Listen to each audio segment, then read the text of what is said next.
اسرائیل اور امریکہ کے ایران پر لگاتار حملے، رات بھر تہران سمیت مختلف شہروں پر بمباری، تازہ حملوں میں 20 شہادتوں کی تصدیق، اسپتال، سرکاری ٹی وی اور ریڈیو اسٹیشن کو نشانہ بنایا گیا، شہداء کی تعداد 220 سے زائد، تبریز ایئرپورٹ پر 2 ایرانی طیارے اسرائیلی حملے میں تباہ، ایرانی افواج نے امریکی ساختہ MQ-9 ڈرون مار گرایا، ویڈیو جاری، امریکی حکام کا گلف عمان میں ایرانی بحری جہاز تباہ کرنے کا دعویٰ۔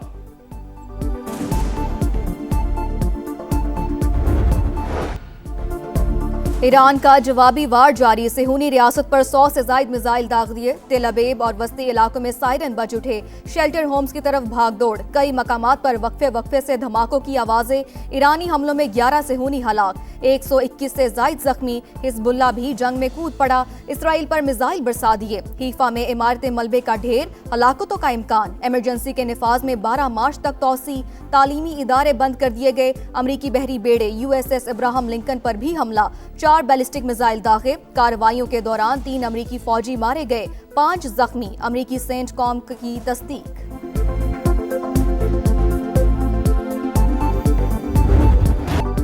مشرق وسطی میں امریکی تنصیبات ایران کے نشانے پر، بحرین میں امریکی نیول بیس پر ڈرون حملہ، آگ بھڑک اٹھی، عراق میں بھی امریکی اڈہ نشانہ،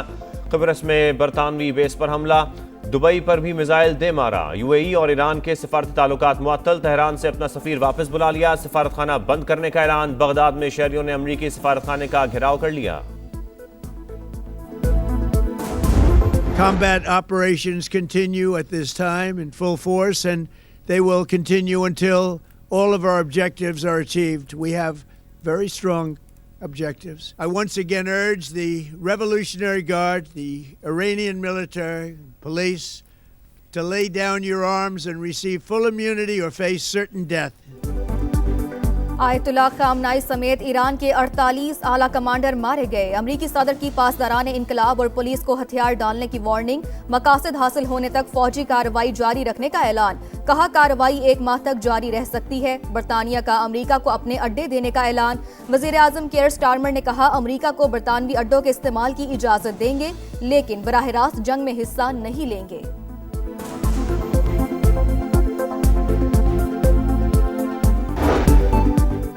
ایرانی جارحیت پر جواب دینے کا حق محفوظ رکھتے ہیں، خلیج تعاون کونسل نے واضح کر دیا، مشترکہ بیان میں کہا اپنی سلامتی اور استحکام کے تحفظ کو یقینی بنانے کے لیے تمام ضروری اقدامات کریں گے۔ UAE صدر کا ڈونلڈ ٹرمپ سے رابطہ، ایرانی حملوں کے بعد کی صورتحال پر تبادلہ خیال۔ ایران کے سپریم لیڈر امریکی حملوں میں شہید، ملک میں 40 روز کے سوگ، 7 دن کی تعطیلات کا اعلان، ایرانی سپریم لیڈر کے بیٹے مجتبیٰ خامنائی، بہو زہرا حداد عادل، بیٹی اور نواسہ بھی شہداء میں شامل، آیت اللہ خامنائی کے مشیر علی شمخانی، وزیر دفاع عزیز ناصر زادہ، ایرانی فوج کے chief of staff Abdul Rahim Moosavi اور پاسداران انقلاب کے اہم کمانڈر میجر جنرل محمد پاکپور بھی جام شہادت نوش کر گئے۔ آیت اللہ خامنائی کے کمپاؤنڈ کو عین نشانے پر لگنے والے ہتھیار سے ٹارگٹ کیا گیا، جدید ترین ہتھیار کی قیمت $10 ملین۔ امریکی میڈیا کے مطابق ایران کے دفاعی نظام کو دھوکہ دینے کے لیے پہلی بار کامیکازی ڈرون کا استعمال ہوا۔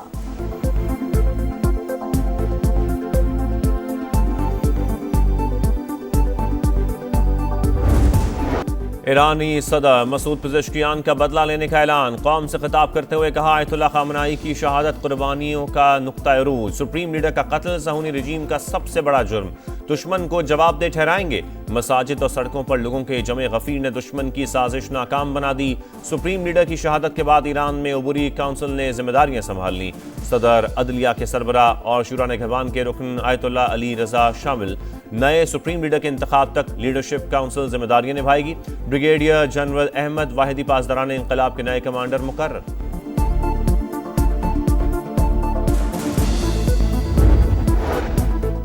صدر مملکت اور وزیر اعظم کا آیت اللہ خامنائی کی شہادت پر اظہار افسوس، ایران کی حکومت اور عوام سے اظہار تعزیت، سربراہان مملکت اور حکومت کو نشانہ نہ بنانے کی قدیم عالمی روایت کو پامال کیا گیا، پاکستان کا بین الاقوامی قوانین کی خلاف ورزی پر اظہار تشویش، وزیر اعظم کا اردن کے شاہ عبداللہ دوم کو ٹیلی فون، مشرق وسطی میں بگڑتی صورتحال پر بات چیت، شہباز شریف کا بحرین کے فرمانروا، احمد بن عیسیٰ الخلفیہ سے بھی رابطہ، بحران کے حل کے لیے سفارتکاری پر زور۔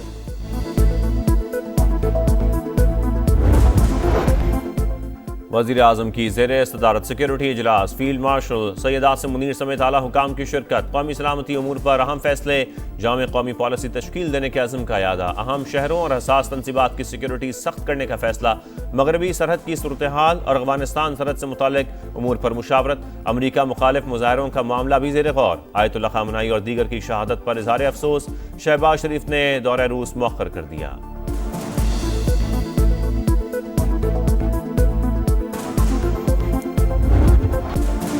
آیت اللہ خامنہئی کی شہادت، کراچی میں امریکی قونصل خانے کے باہر احتجاج، پولیس اور مظاہرین میں شدید جھڑپیں، دن بھر علاقہ میدان جنگ بنا رہا، فائرنگ اور شیلنگ سے 10 افراد جاں بحق، 70 سے زائد زخمی، 4 کی حالت تشویشناک، سندھ حکومت نے معاملے کی تحقیقات کے لیے JIT بنا دی، شہر کے دیگر علاقوں میں بھی مظاہرے، کراچی یونیورسٹی میں تعطیل کا اعلان۔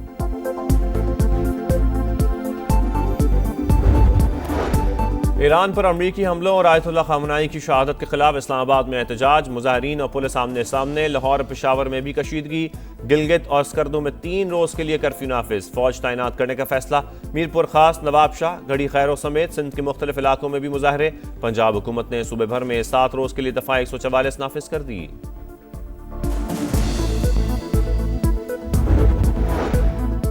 لاہور کے قومی شاہراہ پر چونگ کے قریب وین الیکٹرک پول سے ٹکرا گئی، حادثے میں 2 افراد جاں بحق، 8 زخمی ہو گئے، حادثہ تیز رفتاری کے باعث پیش آیا۔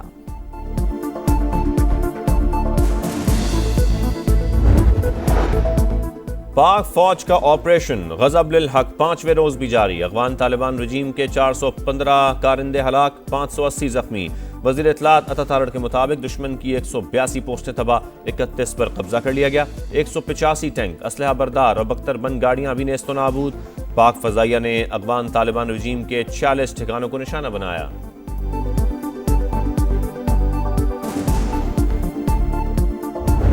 کہ جو ملک دشمن قوتیں ہیں اور ان کو بہت تکلیف ہے پاکستان سے، تو ٹیکنیکلی اس کو دیکھا جا رہا ہے، state of Pakistan will get to the bottom of this, اس پہ بالکل تمام تفصیلات سامنے آئیں گی۔ پاکستان کو بڑے پیمانے پر سائبر حملے کا سامنا، متعدد نیوز چینلز اور ڈیجیٹل پلیٹ فارمز متاثر ہوئے، وفاقی وزیر اطلاعات عطا تارڑ کہتے ہیں کہ ملک دشمنوں کو پاکستان سے بہت تکلیف ہے، سائبر حملوں پر ٹیکنیکل ٹیمیں کام کر رہی ہیں، سائبر حملہ کس نے کیا، تحقیقات جاری ہے، شہریوں کے لیے ہدایات جاری، مشکوک یا غیر ضروری لنکس پر کلک کرنے سے گریز کریں، کوئی بھی VPN ہرگز استعمال نہ کریں۔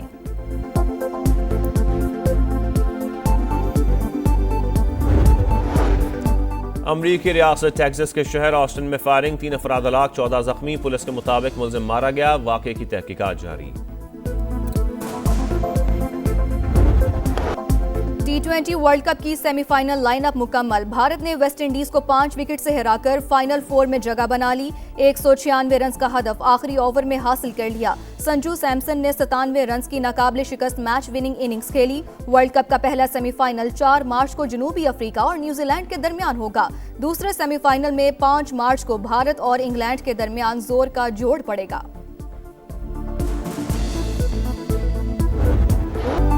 اور نیکیوں کا موسم بہار، رمضان مبارک کی پرنور ساعتوں میں سما کی خصوصی نشریات، سحری کا سما جاری، صبر اور شکر کی اہمیت پر روشنی ڈالی گئی، سرکار دو عالم صلی اللہ علیہ وآلہ وسلم کی حضور نذرانہ عقیدت پیش کیا گیا۔